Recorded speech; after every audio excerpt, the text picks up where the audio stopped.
اليوم جمعتكم اليوم يعني عشان نتناقش في بعض القضايا وبعض الامور يعني الهامه، وضروري يعني تكونوا مطلعين على كل القضايا.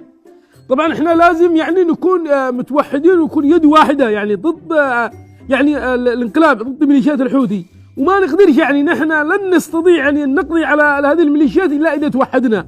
يعني الوحده فيها قوتنا، والتفرق هذا يعني فيه ضعفنا وفيه خذلاننا.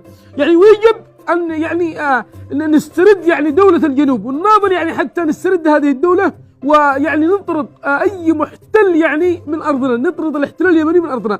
والله حتى لو يكون يعني صاحب بسطة ولا مطعم ولا حتى بيجو، لازم يعني إحنا نكون يعني جنب الجنب يعني مع الحكومة اليمنية من أجل توفر يعني الخدمات لجميع المواطنين اليمنيين.